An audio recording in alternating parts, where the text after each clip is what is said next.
이제 예수 술라미가 솔로몬의 완전한 그 모습을 봤습니다.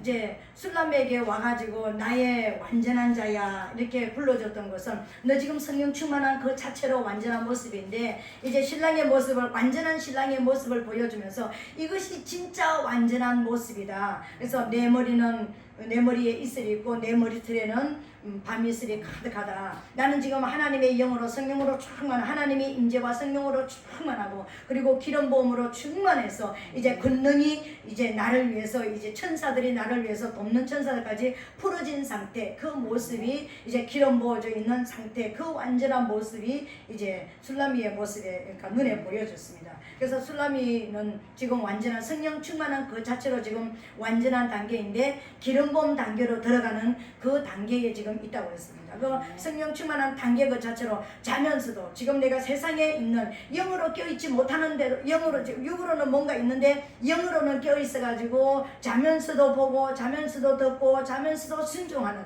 자면서도 내가 지금 어떤 상태인지를 알게 되어지는 이 술라미의 모습을 우리가 성령 충만한 모습이고, 신랑이 와서 나의 완전한 자라고 불러주는 것이라고 이야기했습니다.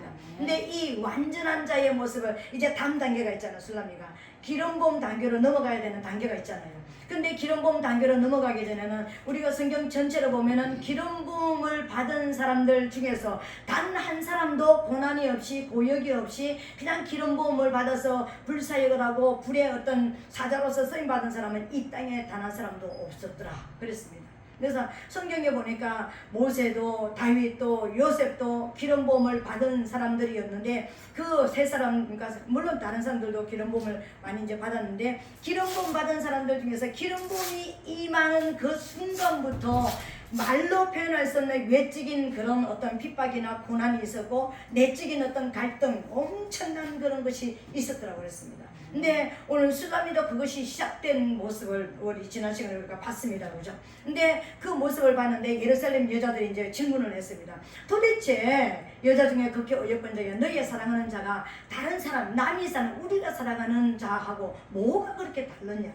네가 믿는 예수가 우리가 믿는 예수하고 뭐가 그렇게 다르냐? 우리는 평범하게 그냥 잘 먹고 복 받고 그냥 우리가 원하는 기도 응답되어지고 편안하면 되는데, 뭘 너는 그렇게까지 북풍아 남풍아 오라 그러면서 그런 환난 속에서 휘둘리면서도 그렇게 어떤 그런 고난이 온다 할지라도 그 따르기를 포기하지 않고, 끝까지 포기하지 않고 주님을 그렇게도 따라가려고 하는, 네가 고난을 초월할 만큼 그런 아픔과 슬픔을, 외로움을, 그 말할 수 없는 그런 어떤 비참함을 통과할 만큼, 초월할 만큼 네가 사랑하는 그 주님이 어떤 주님이냐? 우리가 만난 예수하고 네가 만난 예수하고 다른 것이 도대체 뭐냐? 이렇게 질문한 거예요. 근데 그때 그 질문의 대답이 오늘 10절부터 16절까지인데, 사실 10절 말씀은 뭐냐면은 이제 완전한 자의 모습을 딱 한 가지로 이제 말한 것이고, 11절부터 16절까지는 10가지로 내가 사랑하는 나의 신랑의 완전한 모습을 나타내는 거예요.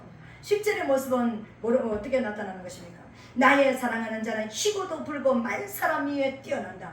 이 한 절만 해도 한 시간 이상 설교를 해야 될 만큼 이거는 분량이 굉장히 많은 거예요. 그러니까는 희다, 불다, 뛰어난다, 이 말 속에는요, 예수 그리스도의 신성과 예수 그리스도의 인성과 예수 그리스도의 만왕이 되시는 모든 것이 다 들어있습니다. 완전한 신, 완전한 인간, 그리고 이 땅에 있는 모든 만물이 그 발 앞에 무릎을 꿇어야 되는 그 모습이 여기 10절 모습에 다 들어있는 거예요. 그러니까 내가 만난 예수, 내가 만난 나의 신랑은 완전한 자인데, 그 완전한 자는 완전한 신이고 완전한 인간인데, 이 땅에 있는 모든, 빌립보서 2장에 나와 있는 모든, 이 땅에 있는 모든 것들이 다 무릎을 꿇어야 되는 만왕의 왕이시고 완전한 왕이시다. 이걸 지금 표현하고 있는 거예요. 희다라는 것은 무엇을 하냐면 완전한 영광을 가지신, 이거는 희다라는 것은 순교를 상징하지만 완전한 영광을 상징하게 되는 것입니다. 완전한 영광을 가지신 완전한 신이시다.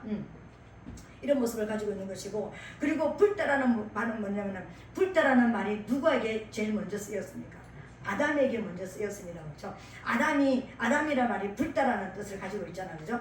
근데 이 완전한 인간이라는 뜻, 완전한 이 불다라는 것은 십자가의 보혈을 통해서 보여주시만 아담이 누구였습니까? 오실자의 표상이었잖아요. 근데 로마서 5장 14절에 보니까 그러나 아담으로부터 모세까지 아담의 범죄와 같은 죄를 짓지 아니한 자들 위에도 사망이 왕노릇하였나니 아담은 오실자의 표상이다 이렇게 얘기했는데 이 희고도 불타는 완전한 영광, 완전한 순결한 신이신데 이분은 또 완전한 인간이시다. 완전한 인간으로서 이제 아담은 실패자 모습으로 나타났잖아요. 그죠? 근데 아담이 실패자의 모습이 아니라는 것이 오실자의 표상이라는 말을 통해서 보여줘야 되는 거예요. 그러면은 예수 그리스도께서는 아담이 오실자의 그림자, 표상이라는 말은 그림자란 말이죠. 그림자였다면 오실자 예수 그리스도는 아담의 실체였잖아요. 그림자를 통해서 보여준 실체였는데 이분이 불다라는 것은 뭐냐면 완전한 인간으로서 오셔서 십자가를 지신 그분이 바로 예수 그리스도다. 그러니까 완전한 영이시고 완전한 신이시고 완전한 인간이시다. 그분은 만사람 위에 뛰어나다고요. 이 땅에 있는 모든 생명 있는 자가 그 예수 그리스도 앞에 무릎을 꿇어야 되고 예수 그리스도는 우리의 주라고 입으로 신해야 되는 분이 바로 내가 만난 예수 그리스도, 내가 만난 신랑이다. 이렇게 10절에 한 절에서 자기가 만난 이 완전한 성령의 충만함과 기름 부으심이 충만한 이분을 완전한 신이시고 완전한 인간이시고 그분은 이 땅에 있는 모든 인간 위에 뛰어나신 모든 생명 있는 생명체 위에 뛰어나신 만왕의 왕이시다 이렇게 표현합니다. 그것을 이제 11절부터 16절까지 10가지로 이제 신랑의 완전한 모습을 하나 우리 사절에 보니까 사장에서 신랑이 신부의 그 완전한 모습을 이렇게 나타내 줬잖아요. 그죠? 근데 오늘 이제 이 완전한 신랑을 만난 신부가 내가 만난 예수는 이런 분이다. 이제 신랑의 고백이 이제 여기에 들어있는 것입니다. 왜 그렇게 모든 내적인 그런 고난을 초월해서 그분이 아니면 안 되고 생명을 바쳐서 뛰어가야 되고 생명을 들여서 완전하게 내가 그분이 아니면 안 될 만큼 오직 그분이라야 된다. 오직 한 분, 그분 외에는 구원자가 없고 그분 외에는 나의 왕이 없다 라고 표현하는데 그것을 10가지로 표현하는 거예요. 근데 11절부터 보니까요, 머리는 정금 같고 머리털은 꼬불꼬불하고 까마귀같이 검구나. 머리는 정금 같고, 머리가 정금 같다라는 것은 뭐냐면은 우리가 정금이 뭔지 알죠? 무치. 3000도 이상 불 속에 들어가야지만 색깔도 없고, 우리가 정금 그러면 이 노란색, 막 황금 이걸 표현하는데 이거는 90몇 프로 저기고 99.7%도 안 되는 99.8%도 아닌 정금이라는 것은 완전한 색깔이 없는, 정금은 색깔이 없고 그리고 향도 없는 그런 모습으로 유리처럼, 그러니까 유리바다가 나오죠. 성경 계시록에. 그죠? 유리바다가 정금바다라는 뜻이에요.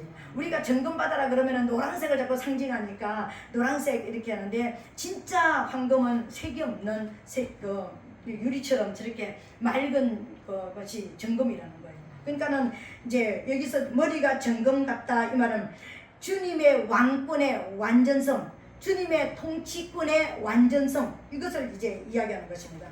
우리 신랑이, 내 신랑이 가지고 있는 이 왕권은 완전하고 그리고 통치권은 영원하다. 그러니까 영원하신 완전하신 통치권을 가지신 분이 바로 내 신랑이다. 이제 머리부터 지금 표현하는 것입니다.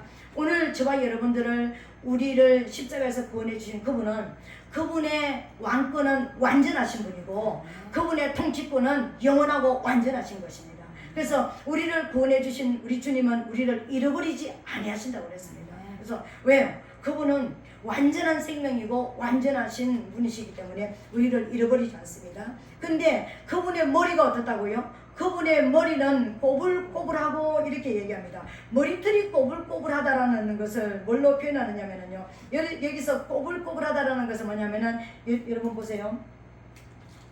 뭘로 표현을 해야 되지? 스프링 스프링을 한번 이게 비유가 할 수 없는 이야기지만, 그러니까 제가 만났던 예수님의 모습도 머리는 직모가 한 번도 없었습니다.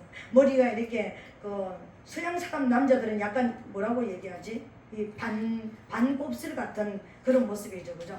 머리가 꼬불꼬불하다, 곱슬머리다라는 것은 뭐냐면은 탄력 있다, 힘 있다 이 이야기잖아요. 그러니까 머리가 꼬불꼬불하다는 것은 생명에 활력 있고 능력이 있고 아름답다는 것을 말하는 거예요. 여기서 머리털이 꼬불꼬불하다는 것은 생명이 강력한 생명을 가지고 강력한 활력을 가지고 있는 아름다움을 이야기하는 거예요. 이해가 되죠? 머리털이 꼬불꼬불하고, 그러니까 완전한 생명력과 완전한 활력을 가지고 있는 그 아름다움, 생명의 아름다움, 생명력이 넘치는 생명력으로 충만한 그런 모습을 머리털이 꼬불꼬불하고 이렇게 표현합니다.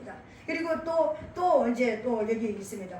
그러니까 뭐가 있죠? 머리털이 꼬불꼬불하고 그 눈이 까마귀가 그 머리털이 그 꼬불꼬불하고 까마귀같이 검구나. 그러니까 머리털이, 그러니까 예수님의 머리털이, 그러니까 완전하신 생명력과 완전한 통치력, 완전하신 분이 영원하신 왕이신데 그분의 생명력은 영원하게 활력이 있고 영원한 생명으로 충만한데, 까마귀같이 검다는, 까마귀같이 검다라는 것은 생명력으로 젊음의 상징을 말하는 거예요. 젊음의 상징. 여기 우리가 까마귀는 그러니까 어두운 것은, 그러니까 시커먼 것을 우리가 그러니까 사단 뭐 이렇게만 생각하잖아요, 그죠? 여기서 예수님의 머리털이 까마귀같이 검다라는 것은요, 완전한 젊음, 완벽한 젊음을 말하는 거예요. 그러니까 머리털을 한번 생각해 보세요. 그러니까는 막 그냥 머리털이 엄청나게 이 빛나는 머리털이, 까마귀의 그 깃털이 반짝반짝 하잖아요. 햇볕에 쬐면 반짝반짝하는 그런 모습 있잖아요, 그죠? 윤기가 잘잘잘 흐르면서 그것이 꼬불꼬불한 모습인데 완전한 생명력을 가지고 있고 완전한 젊음을 가지고, 그러니까 이 완전한 생명력이 젊음이 가지고 있다는 것은 뭐냐면 나의 신랑의 통치권은, 나의 신랑의 그 왕권은 영원하다, 이걸 표현한 거예요. 영원하신 왕이시다, 내 신랑은 영원한 왕이다, 완전한 왕이다, 이 이야기를 지금 이야기하는 거예요. 그러니까 머리를 통해서 보여주는 것은. 그래서 머리는 정금 같고 머리털은 꼬불꼬불하고 까마귀같이 검다, 이 말은 나의 신랑은 완전하신 왕이신데 그 통치권과 그 왕권은 영원한 생명력을 가지고 있는데 그 생명력을 잃어버리지 않는 완전한 생명력을 가지고 있는 그런 힘 있는 분이다, 이 말이에요. 이런 머리를 가지고 계신 분이 우리의 왕이십니다.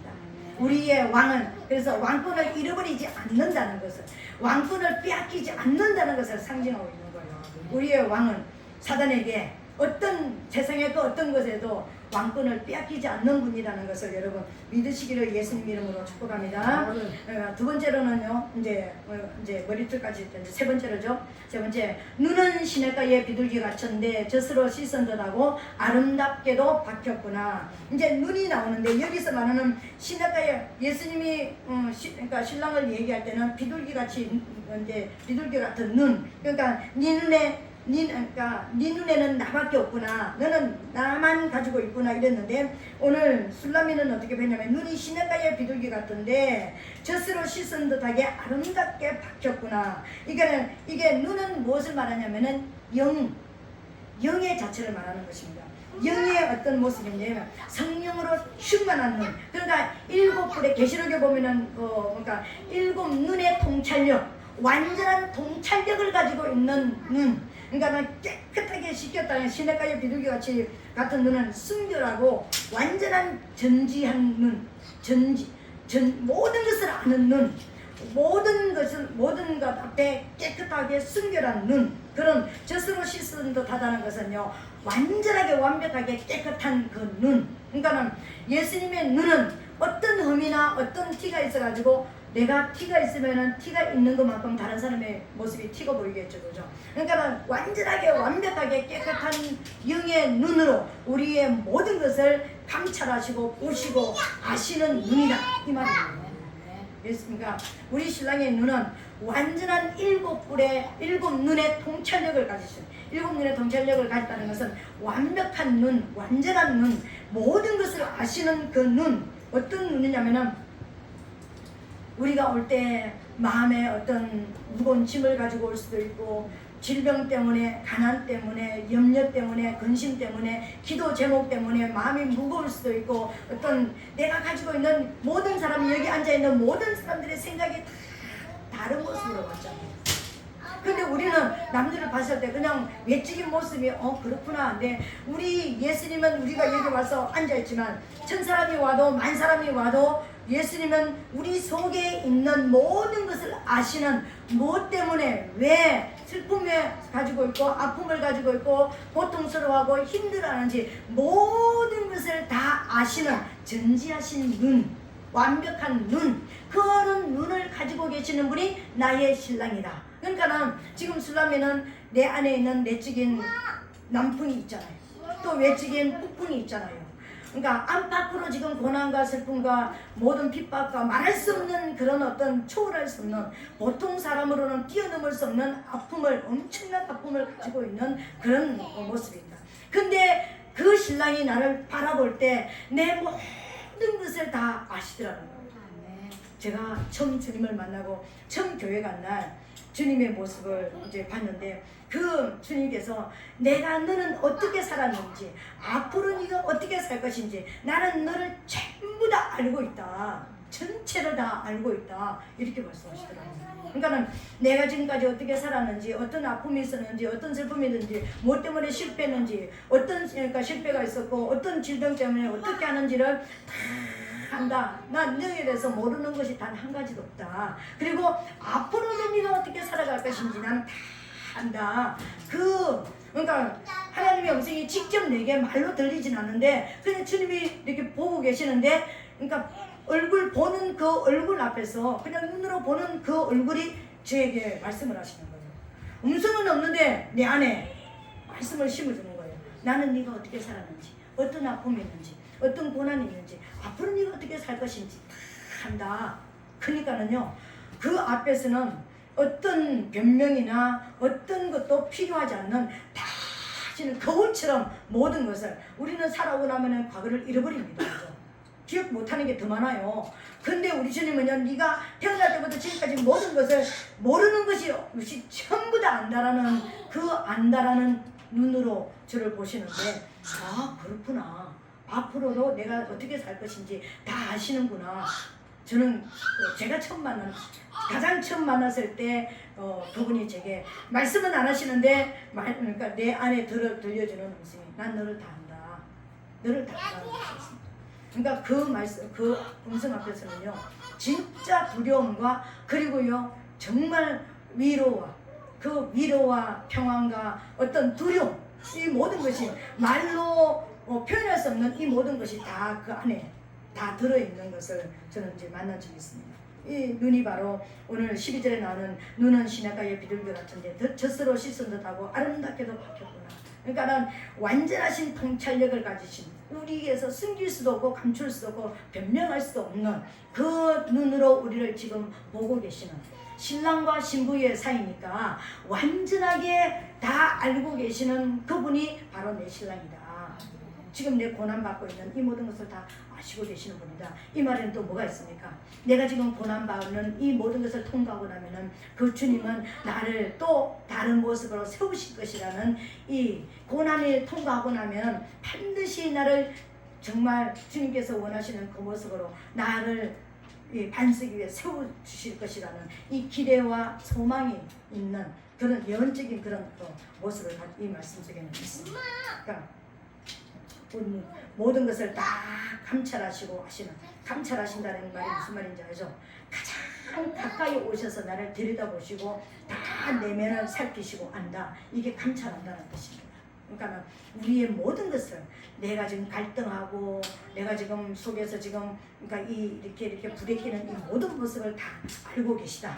그분 앞에, 내 감찰하시는 그분 앞에 우리의 모든 모습을 내려놓고 내 삶을 인도해 주시기를 기도하게 되시기를 예수님 이름으로 축복합니다. 그리고 13절의 모습을 보니까, 13절에 이제 네 번째 모습, 뺨은 향기로운 꽃밭 같고 향기로운 풀 언덕바다 같고 입술은 백합화 같고 몰약의 즙이 뚝뚝 떨어진다. 이제 드디어 뺨이 납니다. 네 번째 모습이 납니다.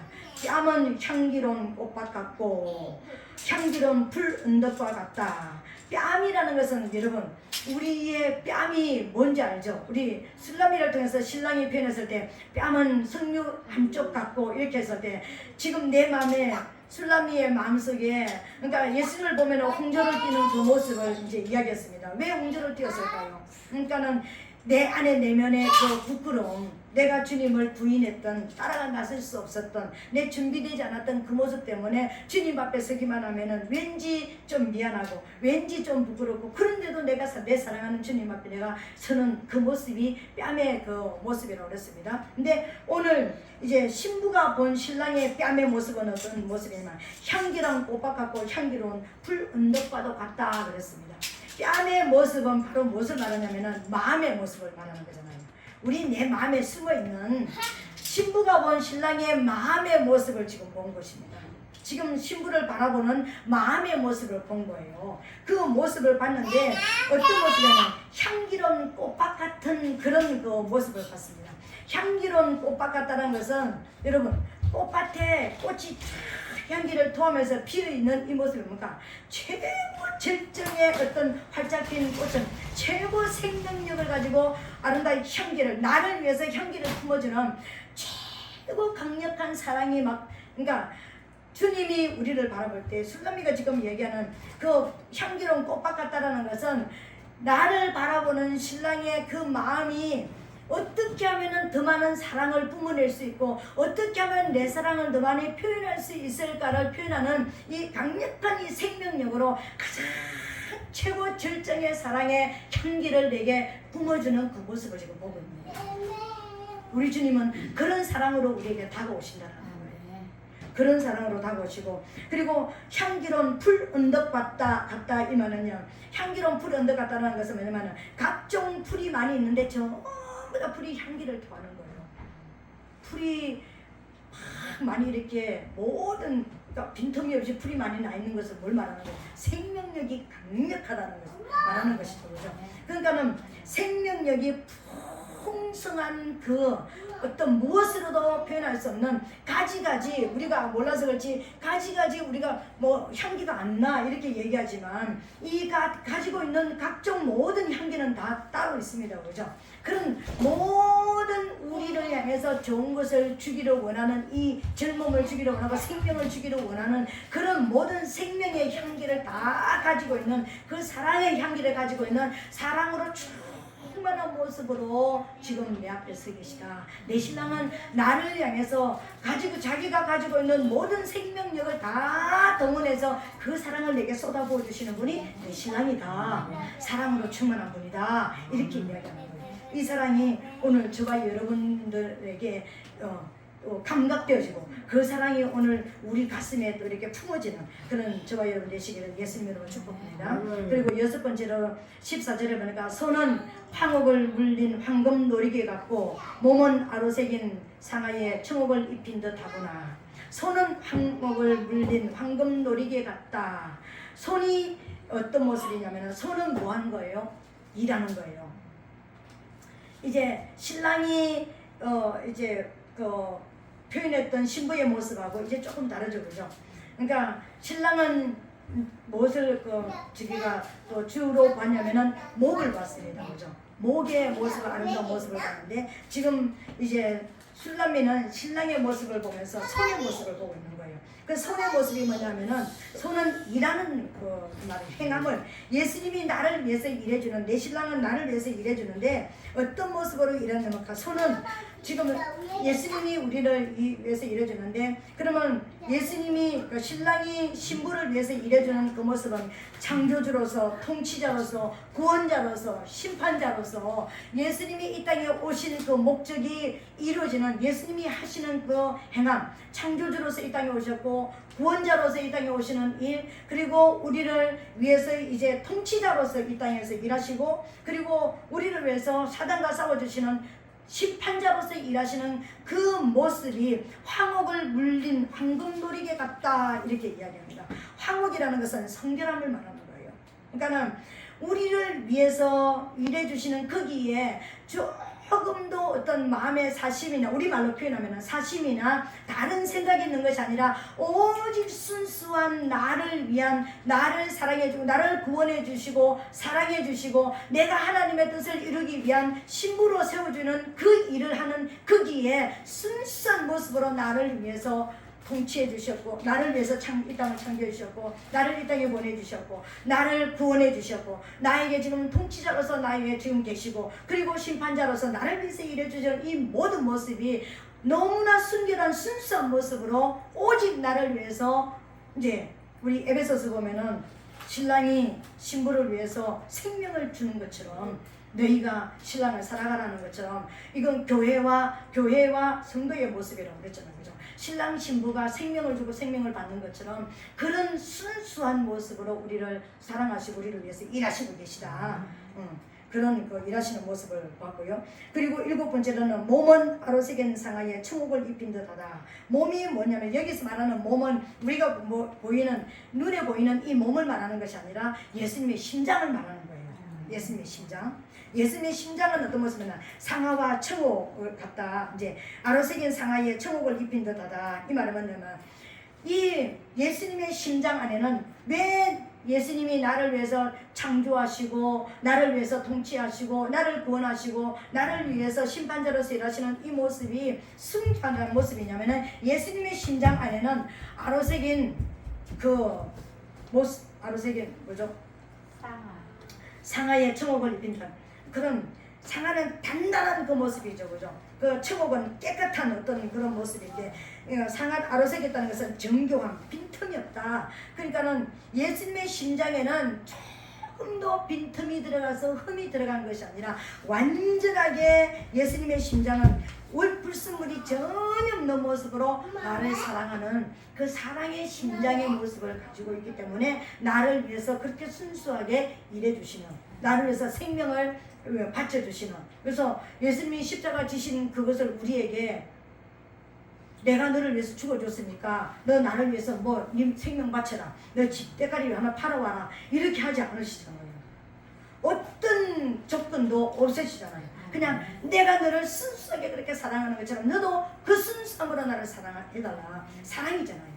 우리 사랑 때문에 이 땅에 있는 모든 일들이 이루어지는 것이 하나님의 사랑 때문에 이루어지는 것이라고 했잖아요. 그 외로움 때문에 나는 나와 교통하고 교제하는 사랑을 나눌 수 있는, 인격과 인격을 나눌 수 있는, 사랑을 나눌 수 있는 자로 나는 너를 만들었다. 그래서 사랑을 원하는 거예요. 나는 그런 순수한 사랑으로 너를 사랑하는 것처럼 너에게도 어떤 것이 아닌 순수한 사랑으로 내게 그 심장으로 우리에게 나오라는 것을 지금 말씀해 주시는 것을 믿으시기를 예수님 이름으로 축복합니다. 그리고 우리 이제 8번째 15절에 보니까 다리는 정금 받침에 세운 화관석 기둥 같고 형상은 레바논 같고 백향목처럼 보기 좋다. 다리는 정금 받침에 세운 화관석 기둥 같다. 그러니까 왜 다리의 모습을 나타났을까요? 신랑이 신부의 모습을 말할 때 다리의 모습을 나타나지 않았습니다. 그죠? 근데 다리의 모습을 나타났던 것은 뭐냐면은 여기 왜 신부가 왜 신랑을 말할 때 다리의 모습을 가지고 이제 이야기하느냐면은 다리는 뭘 말하냐면은 십자가 지는 무거운 짐을 지는 것을 지금 이제 말하는데 우리가 예수님께서 자기 자신을 뭐라고 표현하냐면은 나는 뭐라 하냐면 성전이라고 그랬잖아요. 십자가, 그러니까 이제 성전된 모습이라고 했잖아요. 그죠? 그러니까 나를 이제 허물으라, 내가 사울 위해 이제 일으킬 것이다. 그러면서 자신이 성전이라고 했습니다. 그러니까 성전을, 집을 세우는 기둥은 2기둥으로. 그러니까 솔로몬 성전을 지어줬지만 솔로몬 성전 입구에 보면은 2기둥이 딱 받치고 있다고 그랬습니다. 이 2기둥이 받치고 있다는 것은 내가 세운다, 저가 구원한다, 그에게 능력이 있다. 하나님 자신에게 이 성전을 일으키고 세우는 능력이 있고 하나님 자신이 일으킨다. 우리 죽어있는 모든 자들을 하나님 자신이 일으키는 것이고 우리가 뭔가를 해서 우리가 살아나는 것이 아니라 우리가 구원받는 것은 하나님 자신이 우리를 살리시는 거예요. 그리고 우리에게 무슨 능력이 있는 것이 아니라 하나님 자신에게 있는 능력으로 우리를 세우시는 거예요. 그것을 지금 말씀하신 성전은, 그래서 우리가 성전이에요. 그죠? 예수 그리스도를 믿는 저와 여러분들이 성전인데 우리를 구원해 주신 것은 하나님 자신이고 우리를 성전으로서 살아가게 하시는 그 능력은 하나님 자신에게 있는 것입니다. 그것을 지금 말하는 것인데 오늘 예수님께서 내가 지금 술람미가 표현하는 다리는 정금 받침에 세운 화반석 기둥 같다. 이 말은 무슨 말하냐면요. 지금 완전히 정금 같은 화반석 기둥에 세웠다는 것은 이 정금 같은 어떤 것들로도 이제 그 불순물이 들어가지 않는 화반석 기둥 같다라는 것은 화반석은 대리석을 말하는 거예요. 대리석은 견고하다는 것을 말하는 거잖아요. 그러니까 정금 받침 같은 그런 모습이라는 것은 고귀함, 불변함. 정금이 고귀하고 불변하고 견고한 무생무치 있는 것처럼 예수님의 십자가를 지시는 이 다리, 우리를 성전으로 세워주시는 예수님의 십자가를 지시는 그 고난은 완전한 무생무치로서 어떤 것도 들어가지 않는 그 자신에게 십자가에 지는 능력이 있고 그 자신이 십자가를 지셨다는 것을 보여주십니다. 예수님 자신의 그 모습을 보여주는 거예요. 그리고 아버지라는 형상은 레바논다. 형상이 레바논 같다라는 것은 레바논이 나올 때는 반드시 뭐냐면 뭐가 나와야 되느냐면요. 그 헬몬산이 나와야 되는 거예요. 그냥 레바논의 백향목 같다는 레바논의 백향목이 어떤 것인지 알죠? 그 북분설 안에 이제 그 가장 주위를 이제 이기고 거의 365일 거의 눈을 이고 있는 그래서 눈의 산 그래서 흰 눈의 산, 흰산 여러 가지 어떤 뭐 여러 가지 이제 회색 머리의 산 멀리서 보면 회색 같은 여름에도 거의 회색 같은 한여름에는 이제 거기에 굉장히 나무들이 많이 나지만 거의 뜨거운 여름이 아니면은 거의 흰 눈을 띠고 있는 산이 헬몬산이고 레바논산인 것입니다. 이 레바논산은 이스라엘에서 가장 높은 산이에요. 그리고 성경에서 레바논산이 헬몬산이 나올 때는 이거는 하나님이 임재의 산, 하나님이 임재해 주셔서 성령의 충만함을 주시고 기름부음을 주셔서 그 성령의 충만함과 기름부음을 통하여서 거기에서 구원을 베푸는 그게 시편 133장 1절로 3절 짧은 것이지만 형제가 연합하여 동감하여 어찌 그리 선하고 아름다운고 머리에 있는 보배로운 기름 곧 그러니까 기름이 수염곧 아론의 수염에서 내려서 옷깃을 내린 것 같고 거기서 또 이제 또 뭐가 있죠? 시온산에 시온에 헬몬의 이슬이 시온산 같다. 거기서 하나님께서 구원을 베푸셨다. 그래서 완전한 구원을 베푸셨다. 우리의 축복이라는 것을 말씀해 주시는데 여기서 형상이 레바논 같고 근데 레바논 같다는 것은 하나님의 임재로 충만한 모습이 그러니까 흰 눈이 덮여서 임재로 충만한 모습인데 거기에서 있는 그 모습이 백향목처럼 보기에 좋다. 그랬습니다. 그러니까 그 다리는 정금 받침에서는 화반석 기둥 같고 형상은 레바논 같은 백향목처럼 보기 좋다. 그 다리의 모습이 그냥 레바논의 백향목은 어떤 모습입니까? 레바논의 백향목은 이리저리 삐뚤삐뚤하지 않고 위로만 쫙 올라가는 나무라고 그랬습니다. 그러니까는 예수님의 십자가는 오직 이 사람의 저 사람의 어떤 모습을 가지고 있는 것이 아니라 이 사람 때문에 좀 더 사랑하고 이 사람에게 좀 더 은혜를 주는 것이 아니라 오직 하나님의 뜻을 따라서 하나님 앞에 그러니까 직선으로 이렇게 쳐 있는 그런 그 모습의 이제 모습을 예수님의 다리를 통해서 이렇게 이제 나타내는 것을 우리에게 보여주는 것입니다. 그리고 16절에 보니까 이번 심이다니 그 전체가 사랑스럽구나. 예루살렘 여자들아 이는 나의 사랑하는 자요 나의 친구이다. 입이 달다. 10번째로는 입이 달다. 이 말은 뭐냐면은 예수님의 신랑의 입에서 나오는 말씀은 꿀송이처럼 진리의 말씀이 나온다. 오직 진리의 말씀만 심이 달다는 것은 이제 우리 주님께로부터 나오는 하나님의 말씀은 오직 진리의 말씀으로만 무장되어 있는 그런 모습으로 우리에게 보여주는데 신부가 본 신랑의 이 완전한 모습은 머리부터 발끝까지 완전하다. 그러면서 여자들아 예루살렘 여자들아 이는 나의 사랑하는 자요 나의 친구이다. 나의 친구라는 것은 나의 가장 가까운 자이다. 나의 사랑하는 자는 어떤 자라고요? 머리부터 발끝까지 완벽하게 사랑스러운 자다. 다시 한번 우리 정리하면요. 머리는 영원한 통치권을 가지고 완전한 왕이시다. 그리고 머리털은 젊고 아름다운 그 모습을 가지고 있다. 눈은 완전한 통찰력을 가지고 있고 그리고 뺨은 우리를 향한 완전한 사랑으로 이 땅의 그 어떤 것으로도 표현할 수 없는 완벽한 사랑으로 우리를 사랑해 주시는 생명력이 넘치는 그 사랑으로 우리를 사랑해 주시고 그 입술은 우리를 그 구원하시기에 부족함이 없는 그 이제 구원과 십자가에 관련한 그 모습이 뚝 떨어지는 모습이고, 손은 우리 창조자로서, 통치자로서, 구원자로서, 심판주로서 우리를 위하시는 완벽한 일을 하시는 분이고, 그 심장은 우리를 사랑하시는, 그러니까 모든 것이 하나님의 사랑에서 나왔고 모든 것이 하나님의 앞에 완전한 것에서 나온 것이지 인간의 그 어떤 것 때문에 나온 것이 하나도 없다. 우리 내가 가지고 있는, 내가 뭐 더 많이 사랑하기 때문에, 더 많이 헌신하기 때문에 아니라 완전한 하나님의 사랑에서 우리를 사랑하시는 그 모습이 바로 주님의 모습이고, 그 다리의 모습이고, 그리고 눈과 그리고 이제 그 입의 모습이 바로 예수님의 그 사랑, 완전한 사랑의 모습이다. 이렇게 이제 우리에게 말씀해 주신 것입니다.